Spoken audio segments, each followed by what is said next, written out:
एक बार की बात है, एक बौद्ध मठ में एक जैन मास्टर रहते थे। एक बार एक आदमी उनके पास आया और उन्हें कहने लगा कि गुरुजी, मैं अपने मन से बड़ा परेशान हूँ। मेरे मन में हर समय कई विचार आते रहते हैं। कृपया मुझे इन विचारों को कम करने के लिए कुछ मंत्र दीजिए। जैन मास्टर ने उसकी ओर देखा और कहा कि तुम हर दिन ध्यान करना शुरू कर दो।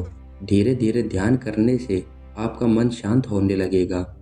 लेकिन उस आदमी ने कहा कि मैं ध्यान नहीं कर सकता, क्योंकि जब मैं ध्यान करने की कोशिश करता हूँ तो मेरे दिमाग में और भी विचार आने लगते हैं और ज़्यादातर विचार नकारात्मक होते हैं जो मेरे दिमाग को और बेचैन कर देते हैं। जैन मास्टर ने कहा कि चिंता मत करो, यह ध्यान के प्रारंभ में होता है, लेकिन धीरे धीरे ध्यान का अभ्यास करने से आपका मन शांत होने लगेगा। लेकिन उस आदमी ने कहा कि गुरुजी, ध्यान मेरे बस की बात नहीं है। कृपया आप मुझे मेरे मन को शांत करने के लिए कोई मंत्र दें। जैन मास्टर ने देखा कि यह आदमी इस तरह से समझने वाला नहीं है, तो उसने कहा कि ठीक है, अगर आप जिद करते हैं तो मैं आपको एक मंत्र देता हूँ जो आपके दिमाग को शांत कर सकता है। फिर मास्टर ने उसके कान में एक मंत्र फुसफुसाया और कहा कि आपको इस मंत्र को बैठकर अकेले हर दिन जाप करना होगा।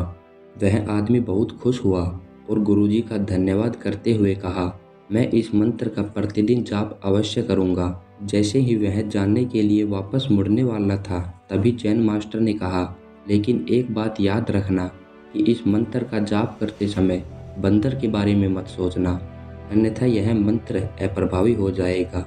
उस आदमी ने कहा कि गुरुजी, मैं बंदर के बारे में क्यों सोचूंगा? मैंने अपने पूरे जीवन में कभी भी बंदर के बारे में नहीं सोचा। आप इसकी चिंता न करें। और वह वहाँ से चला गया। वह आदमी खुशी खुशी अपने घर वापस आया और मंत्र जपने के लिए बैठ गया। जैसे ही उसने मंत्र का जाप करना शुरू किया, उसे जैन मास्टर के शब्द याद आए कि जब आप इस मंत्र का जाप करें तो बंदर के बारे में न सोचें। जैसे ही उसे गुरुजी की बातें याद आई, उसके दिमाग में बंदरों की तस्वीरें आने लगी। वह बंदरों के विचारों को नज़रअंदाज करने की कोशिश करने लगा, लेकिन जितना ही उसने बंदरों को नज़रअंदाज करने की कोशिश की, उतने ही उसके दिमाग में बंदर आने लगे।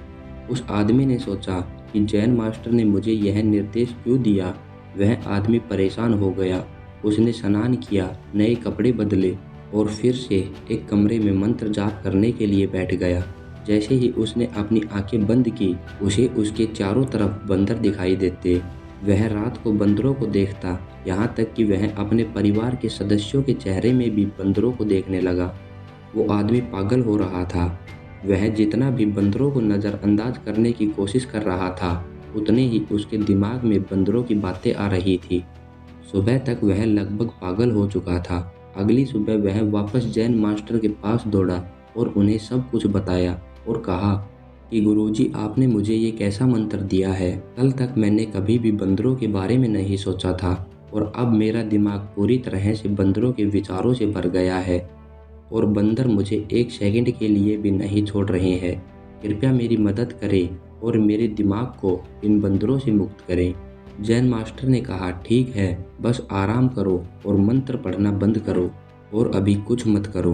वह आदमी निश्चित होकर बैठ गया और मंत्र पढ़ना बंद कर दिया। उसे आश्चर्य हुआ कि अब बंदर का तो कोई ख्याल ही नहीं आ रहा है, सब कुछ सामान्य हो गया है। तब जैन मास्टर ने कहा कि मैं तुम्हें हमारे मन की प्रकृति के बारे में समझाना चाहता था। कभी भी अपने मन से लड़ने की कोशिश मत करना। मन एक गति की तरह होता है, जैसे स्प्रिंग को जितना दबाओगे उतना उछलेगा। इसी तरह आप अपने मन को जितना दबाने की कोशिश करोगे, वह उतना ही मजबूत होता जाएगा। शांत रहें, मन के विचारों को देखना शुरू करें और आप पाएंगे कि आपका मन धीरे धीरे अपने आप शांत हो जाएगा। अगर हम अपने जीवन में देखें तो पाएंगे कि हमारा मन एक बंदर की तरह है जो हर समय बेमतलब इधर उधर उछलता कूदता रहता है। जितना अपने मन के विचारों को रोकने की कोशिश करेंगे, वे विचार उतने ही अधिक बढ़ते जाएंगे। जैन मास्टर कहते हैं कि इंसान का दिमाग एक दिन में 36,000 से 80,000 के बीच विचार पैदा करता है। अगर आप इन विचारों को ज़बरदस्ती रोकने की कोशिश करेंगे तो आप उन्हें रोक नहीं पाएंगे, क्योंकि इसे रोकने का हर प्रयास इसे ऊर्जा देता है। इससे बचने का उपाय सिर्फ ध्यान बन सकता है। जब आप किसी चीज़ से बचना शुरू करते हैं तो आप उस पर बहुत अधिक ध्यान देने लगते हैं। इसलिए विचारों को रोकने की कोई आवश्यकता नहीं है। केवल आपको अपने विचारों को अनास्त देखना होगा और धीरे धीरे मन का सारा कचरा बाहर निकल जाएगा और मन अपने आप शांत होने लगेगा और आपको कम विचार आने लगेंगे। बाकी आपको ये कहानी कैसी लगी कमेंट करके ज़रूर बताना, और अगर आप ये कहानी और लोगों तक पहुंचाना चाहते हैं तो इसे शेयर करना। बाकी मैं मिलता हूँ दूसरी वीडियो में, तब तक के लिए जय श्री राम।